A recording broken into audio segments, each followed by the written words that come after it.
Hello दोस्तों, स्वागत है आप सभी का एक बार फिर से हमारे YouTube चैनल ज्ञान स्टार प्लस में।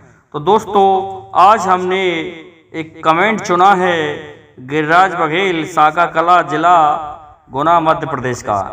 इन्होंने हमारे भक्ति ज्ञान वो चैनल पर पूछा था कि बोए करेला उपजे कद्दू, पेड़ बना पेठा का और बाप जमाई बेटा का। तो इस धार्मिक पहेली का उत्तर जानने से पहले यदि आप हमारे चैनल पर नए हैं तो आप सभी से मेरा निवेदन है कि आप हमारे चैनल को लाइक, शेयर और सब्सक्राइब जरूर कर दें। साथ ही बेल आइकन को भी प्रेस कर दें, जिससे कि हमारे आने वाले वीडियो का नोटिफिकेशन आपको मिलता रहे। तो दोस्तों, बिना समय गंवाए आज हम इस पहेली का उत्तर देने की कोशिश करेंगे। दोस्तों, ये उस समय की बात है जब सृष्टि का प्रारंभ था और सृष्टि के प्रारंभ में सबसे पहले राजा पृथु पैदा हुए थे। राजा पृथु ब्रह्मा जी से ये वचन दे चुके थे कि मुझे किसी प्रकार से इन जीवों को बढ़ाने में, इस सृष्टि के योगदान में महत्वपूर्ण भूमिका निभानी है।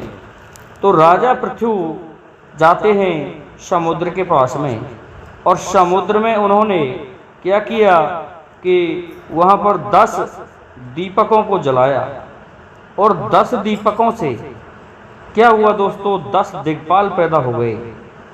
और वे 10 दिक्पाल इस प्रकार से उस समुद्र में पैदा हो जाते हैं। अब क्या होता है, साथ में ही चंद्रमा समुद्र से उत्पन्न हुआ था, वह भी इनके साथ में मिल जाता है। और उन 10 दिक्पालों के तेज से और चंद्रमा के तेज से एक घने वृक्षों का आवरण हुआ और घने वृक्ष पैदा हो गए। तो अब इस सृष्टि को किस प्रकार से बढ़ाया जाए, इसके लिए उन्होंने क्या किया, देखा कि पृथ्वी पर तो बहुत सारे झाड़ियाँ और वृक्ष खड़े हो गए हैं। तो उन 10 दिक्पालों ने और राजा पृथु ने सबसे पहले हल चलाया था, तो उन झाड़ झंकारों में आग लगा करके समाप्त कर दिया। लेकिन हुआ क्या, वहाँ पर कुछ गिने चुने पेड़ रह जाते हैं।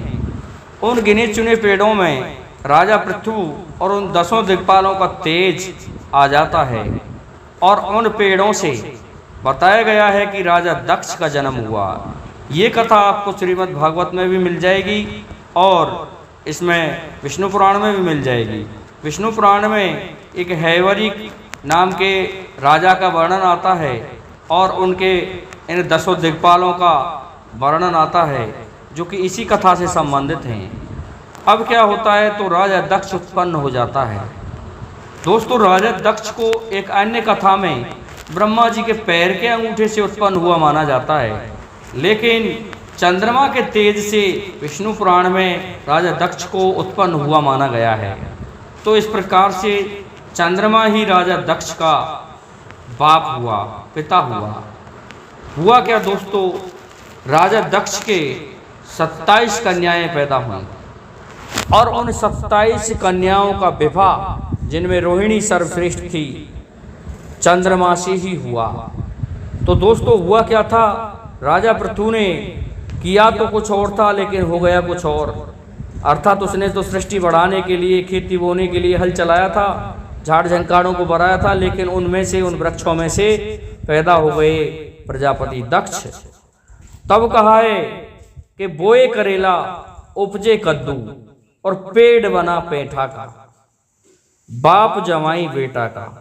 तो इस प्रकार से बाप जमाई हो गया बेटा का, अर्थात चंद्रमा दक्ष का मेहमान बन गया, जबकि चंद्रमा के तेज से ही दक्ष नामक प्रजापति उत्पन्न हुआ था। तो इस जगह की ये कहानी उपलब्ध होती है विष्णु पुराण में।